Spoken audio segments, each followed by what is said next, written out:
All right, welcome back to the Island Contracting Nightly Sports Call. Now our Tri-State Office Furniture tweet of the day, and this is from the Los Angeles Lakers, Chris. I'm sure you've seen this picture floating around. One of the new owners of the Pittsburgh Penguins, La Magnifique, LeBron James. It's pretty cool, right? When you see this kind of crossover. I mean, Snoop has the iconic hold and grip on the diagonal block Pittsburgh lettering. LeBron rocking the classic Penguins look is a good look. He is part owner of the team, so he's got to support him, right? Yeah. I expect Pittsburgh Penguins gear all the time now from LeBron James. If they make a playoff run, I expect to see him in the owner's box at least once. Maybe chugging some beer like offensive linemen tend to do. LeBron, you're part owner now, so you need to act like it, and this is a very good start. Yeah, Garrett Cole, we used to see him at different sporting events. Penguins up there with, what did he have, a Coors Light right on the ice there, right up against the... I think he got told to stop chugging beer and pounding the glass, too. I mean, that's like the gold standard for celebrity athlete behavior at those games. All right, let's go out to the Bordas & Bordas hotline. We got Anthony out in Verona. How you doing, Anthony? Anthony, you there? Yeah, I'm here. What's up? What about Ben Roethlisberger? What is he going to do? Well, Ben Roethlisberger is not going to retire just yet, right? He has 4 more games left, and I think that's all the Steelers have is 4 more games. And I'm sure you're in the same camp as me. I see the best that they could do here is 2-2, and I don't think 8-1 gets you into the postseason. I'm more concerned with Anthony and Verona's phone quality. Like, I imagine him holding up the old school phone, and he's got the earpiece going, right? And he's, Doctor, are you there? And it's Alexander Graham Bell style. What's Ben Roethlisberger going to do? I mean, if the past several games are any indication, not much for 3 quarters, then explode for the final 15 minutes, and chances are it's not going to be enough based on what's happened really when that's been the case for the Steelers to get wins. I think they've got an opportunity against Tennessee, but I think the one thing I don't want to see, Richie, is people sort of delude themselves into thinking that because the guy has something left in the tank, like some semblance of his abilities that he had in the past, not his mobility, that's a good enough reason for the Steelers to keep him. You know what I mean? Like, there's a subset of the fan base that's angry that people like me, perhaps, have put him down this year, have slagged him, have said he's done, he's washed, everything else. Okay, maybe he's not that, but just because he's not completely shot doesn't also mean that he needs to come back for another year, or that would be a prudent course of action for the Steelers, because it wouldn't. Yeah, and I don't like the fact of kicking the can down the road. I think you need to have that bridge year now and move on. Whether it's with Mason Rudolph, Dwayne Haskins, or someone else that they could bring in, a Mariota, Trubisky, or draft someone like that. I think it's going to happen because his contract's up at the end of the year. So I think that's one of the biggest indications. Let's go out to Sean Monroeville. How you doing, Sean? How you doing? Hey, I've got 3 points. One, Spiller offense. Keyword, Mike Munchak. Why don't they just go ahead and pay a good offensive line coach? Ever since Munchak left, they're not able to run the ball. 2, on the defense, they need a nose tackle. That's the whole key of their defense. They can't stop the run. 3, they need to pay Mika Fitzpatrick. Mika Fitzpatrick, he's not making no plays. He's the 5th linebacker. I guarantee you he's leading the team in tackles because they can't stop the run. You know what, Sean? I mean, the Minka thing, I keep saying this too. They need to have linebackers and defensive linemen to make plays to free him up a little bit, and that's part of the issue right now. Their nose tackle, I mean, they have Tuitt on injured reserve, right? They have Alu on injured reserve. I mean, they would be a much better defensive line with those 2 guys in it. I'll address these points in reverse order quickly. Richie, if you remember the old Ping Golf Club model, they should have a statistic in the NFL that's called the TST, touchdown saving tackle.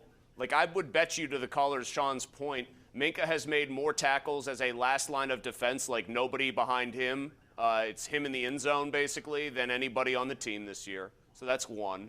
It's hard to pay the guy safe, like market-setting money, though, when that's what he's doing, even though it's not his fault.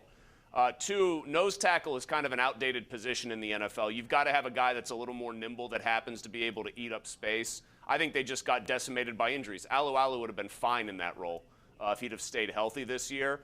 And by the way, as a coda to that, or as an addendum, they're on pace to have the worst rush defense year in their history in terms of yards per carry allowed, in terms of everything. almost giving up 5 yards a rip on runs. And as for the offensive line coach, Sean sounds like a guy who has like my way of thinking about a lot of things. One of the things that has driven me nuts, and this goes back to the Steelers not paying for an extensive coaching staff or not paying big money to guys.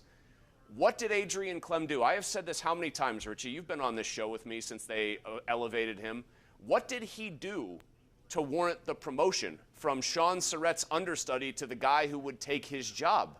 I mean, there was no basis in achievement for that kind of a promotion, and so maybe you're getting what you pay for here if you're the Steelers. I don't know how Surratt got the job. I mean, Munchak left for a reason. He left for a lateral move. He didn't want to be here. But I think they have to really look inside here, and is Matt Canada the right guy for the job right now?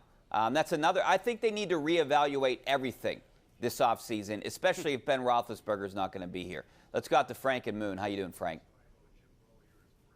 Hey, Frank, you there? hey, Richie, how you doing? Yeah, Good. You know, we're talking about the Steelers, and we're talking about the Steelers, and we're talking about the Steelers. Yeah. There's one thing we're not talking about. You know, and it might be minor to some people, but I really am very proud of the Pitt women's volleyball team and that coach who has recruited in California, has recruited in Hawaii, and he got them to the finals. This guy needs some props. And you know, forget about Tomlin and all those jerks that he has working for him. Let's give some props to the right people in Pittsburgh. Well, you know what? I did a story on the Pitt volleyball team yesterday, Chris. It's amazing. They could be the first team at Pitt There's been some individuals to win a national championship since the 76 football team. It's the first time that they're in the national semifinals since 1941? Final Four. Yeah, since 1941, I think was the last team that did it there. So they can accomplish a lot here, and they're taking on a 10th seeded Nebraska team that they should beat, right? I mean, Pitt's a higher seed than them, but all four teams are good. They'd have to face Louisville in the finals if they get there. Louisville beat them twice this year. But, yeah, this is a great story. This is the first time they're in the Final Four, and they've done nothing but, move up at Pitt over there. They've done a great job. Dan Fisher's the head coach. All I can say is I'm all here for anybody who wants to give that volleyball team props because we celebrate winners in this town, and that should not be limited to the main sports. And I say that especially as a guy whose sister-in-law went to Moon High School, played Division I volleyball. I've got a true appreciation for the sport, Richie, because if you ever try to play it screwing around at a family picnic with people who actually know what they're doing, you realize how unbelievably difficult it is. Give these ladies their props. They deserve it. Yeah, I just played volleyball a few months ago in July when I was on vacation with Kelly. We were in Mexico, and they had sand volleyball courts. And I don't know why I decided to get in the game, but I did. It was a mistake, by the way. Let's go out to Raphael in Fox Chapel. How you doing, Raphael? Hey, Rich. Hey, Chris. How you guys doing? Thanks for having me on. Good. Thanks for calling. Just wanted to say, I hope moving forward, as we go into this year's draft, that, Mike Tomlin and Colbert kind of, go into this and look for, mature players. I think we keep getting, like AB was immature. Although he was awesome, he was immature. Juju's immaturity has come into the surface.